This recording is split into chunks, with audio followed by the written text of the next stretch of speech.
लोकसभा चुनाव के नतीजे आने के बाद दिल्ली में केंद्र सरकार का गठन हो गया है। प्रधानमंत्री नरेंद्र मोदी ऐसे पीएम बन गए हैं जिन्होंने लगातार देश में प्रधानमंत्री के पद पर तीसरी बार शपथ ली है। लेकिन इस शपथ में तमाम उन सहयोगी दलों की भी महत्वपूर्ण भूमिका है जिन्होंने उनको प्रधानमंत्री की कुर्सी तक बैठाने का काम किया है। जी हाँ, इनमें प्रमुख रूप से चेहरे जो सामने आते हैं वो है बिहार के मुख्यमंत्री नीतीश कुमार और आंध्र प्रदेश के मुख्यमंत्री चंद्रबाबू नायडू।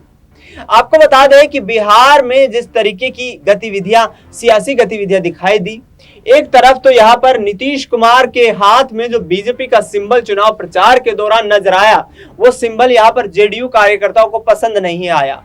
दूसरी तरफ बात करें तो तेजस्वी यादव बार बार ये कहते हुए नजर आए, तेजस्वी यादव का परिवार बार बार ये कहता हुआ नजर आया कि नीतीश कुमार हमारे साथ है और चाचा हमसे धोखा नहीं करेंगे। बहरहाल आपको बता दें कि 2 सीटों पर तेजस्वी यादव परिवार की तरफ से लालू परिवार की 2 बेटियों ने चुनाव लड़ा। मीसा भारती पाटलिपुत्र सीट से चुनाव लड़ती हुई नजर आई और उनको जीत नसीब हुई, जबकि रोहिणी आचार्य को बीजेपी के केंद्रीय मंत्री, पूर्व मंत्री यहां पर राजीव प्रताप रूडी के खिलाफ सारण लोकसभा सीट से चुनावी मैदान में उतारा गया था। लिहाजा यहां पर रोहिणी आचार्य को हार का सामना करना पड़ा। रोहिणी आचार्य लोकसभा चुनाव संपन्न होने के बाद और नतीजे आने के बाद सिंगापुर के लिए रवाना हो चुकी है। इस बीच आपको बता दें कि जमा खान, जो कि जेडीयू के और नीतीश कुमार के करीबी नेता हैं, वो भी ये कहते हुए नजर आ रहे हैं कि हमने सरकार में इसलिए अपना सहयोग दिया है ताकि बिहार को विकास की पटरी पर आगे ले जाया जाए। बिहार का विकास करना, बिहार में शिक्षा, स्वास्थ्य जैसी सुविधाओं को दुरुस्त रखना और लगातार बिहार को प्रगति के पथ पर आगे बढ़ाना हमारा कर्तव्य है।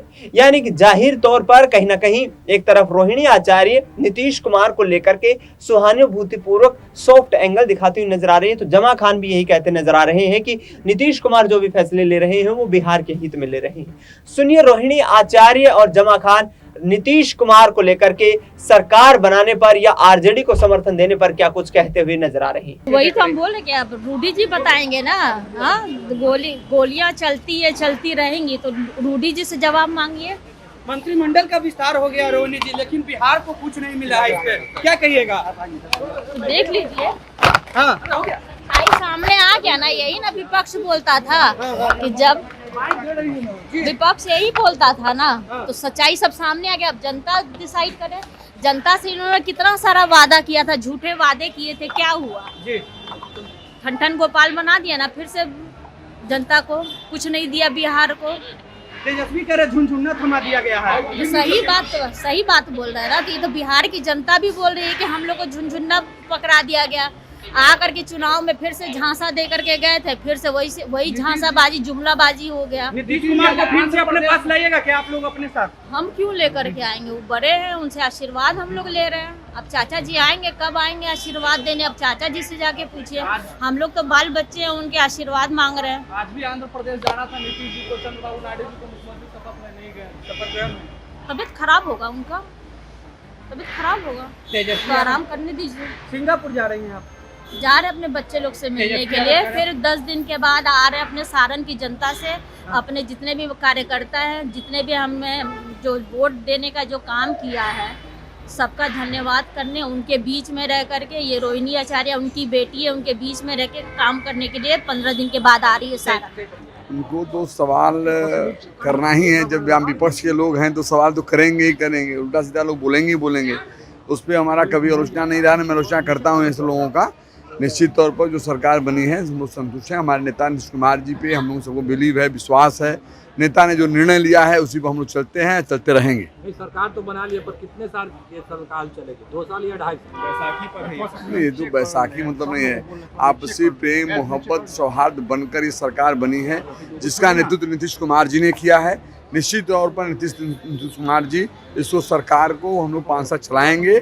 नीतीश कुमार जी के नेतृत्व में बिहार ने उनको सपोर्ट किया है, आगे भी करेगा। अच्छा, मंत्रिमंडल विस्तार हुआ, अल्पसंख्यक को मंत्री नहीं बनाया गया है, इसको लेकर विपक्ष के लोग सवाल खड़े कर रहे हैं। तो बात की बात है, उसमें अभी तो बहुत सारा चीज़ें हैं जो बदले जाएंगे। जो आप जानते हैं विस्तार बहुत कुछ नहीं हो पाया है, अभी बहुत ऐसे हैं डिपार्टमेंट है जो नहीं दिया गया है, उसमें उलटफेर हो भी सकता है। सर, मुख्यमंत्री नीतीश कुमार चंद्रबाबू नायडू के शपथ ग्रहण में जाने वाले थे, अब तो ही नहीं बताएंगे इसका मामला क्या है। हम जाना नहीं जाना, आपकी जानकारी, ये भी मुझे जानकारी नहीं थी।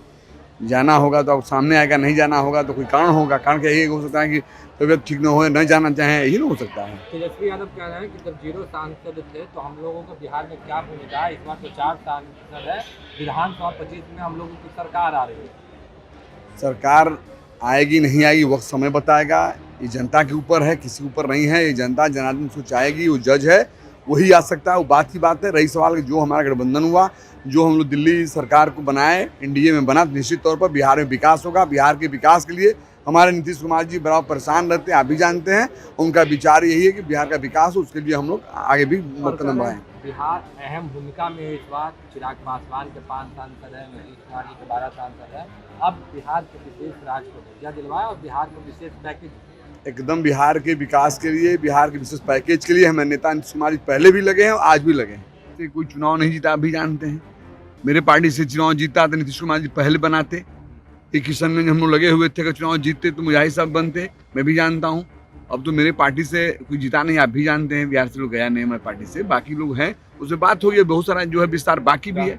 राहुल गांधी ने एक दावा किया है कि अगर उनकी बहन प्रियंका गांधी वाराणसी से लड़ती तो 2 लाख वोटों से मोदी जी हारते हैं। अब तो समय बताता ना, पर हम कह दें आज के मैं ये होता तो मैं ये कर लेता, मैं लड़ता तो मैं प्रधानमंत्री बन जाता, तो बात ही बात है। अब समय बताएगा। जनता ने इस समय जो आपके सामने पेश की है, अपना ताकत, अपना मोहब्बत, जज्बा, वो आप देख रहे हैं। अपोजिशन के लीडर कह रहे हैं कि तो सुना अपने नीतीश कुमार को लेकर के ये कहा जा रहा है रोहिणी आचार्य की तरफ से कि वे हमारे चाचा हैं, बड़े हैं, आदरणीय हैं, पिता तुल्य हैं और उन्होंने हमेशा राजनीति में हमारा साथ दिया है। वहीं दूसरी तरफ जमा खान ये कहते हुए नजर आ रहे हैं कि नीतीश कुमार जो भी फैसले लेते हैं वो बिहार के हित के लिए होते हैं, चाहे बीजेपी के साथ जाए, चाहे आरजेडी के साथ जाए। सरकार बनाने को लेकर सरकार को गिराने तक के तमाम उनके फैसले जो हैं बिहार की आगे बढ़ाने की, विकास की, प्रगति के लिए होते हैं और ऐसे में आगे भी वो इस तरीके के फैसले लेते रहेंगे। यानी कि साफ तौर पर जमा खान ने ये कहीं ना कहीं संकेत दे दिए हैं कि नीतीश कुमार विधानसभा चुनाव से पहले बड़ा यहाँ पर कोई विस्फोट कर सकते हैं। सियासी विस्फोट होने का कारण सीधा ये है कि भारतीय जनता पार्टी को एक बार फिर से बिहार की सत्ता से आउट कर सकते हैं। यदि ऐसा होता हुआ पाया गया, यदि ऐसी प्रतिक्रियाएं जो सामने आ रही हैं और ऐसा संभव हुआ, तो जाहिर तौर पर बीजेपी को ये बिहार में विशेष तौर पर कड़ा झटका लगेगा और नीतीश कुमार यदि ये प्रभाव डालने में कामयाब होते हैं तो केंद्र में मोदी की सत्ता भी यहां से हिलती हुई नजर आ सकती है। अब देखना ये होगा कि जमा खान, तेजस्वी यादव, रोहिणी आचार्य के इन दावों में कितना दम नजर आता है। क्या वाकई में नीतीश कुमार और तेजस्वी यादव के बीच ऐसी कोई बातचीत चल रही है, ऐसी कोई सियासी गतिविधियां घटित होने वाली हैं जिनसे कि बिहार की राजनीति में भूचाल आ सकता है? और यदि ऐसा होता हुआ प्रतीत हुआ तो वाकई में बीजेपी को एक बड़ा झटका लग सकता है। बीजेपी के प्रदेश अध्यक्ष बिहार इकाई के सम्राट चौधरी बार बार ये कहते नजर आ रहे हैं कि 2025 के विधानसभा चुनाव के बाद बिहार में मुख्यमंत्री भारतीय जनता पार्टी का होगा और ये बात नीतीश कुमार को लगातार अखरती हुई नजर आ रही है। अब देखना यह होगा कि नीतीश कुमार का क्या इस पर जो है पॉलिटिकल स्टैंड रहता है और किस तरीके के यहां पर निर्णय लेते हुए वो सामने आते हैं। फिलहाल इस खास कार्यक्रम में इतना ही। देश दुनिया की तमाम बड़ी खबरों के लिए आप देखते रहिए SPN 9 न्यूज।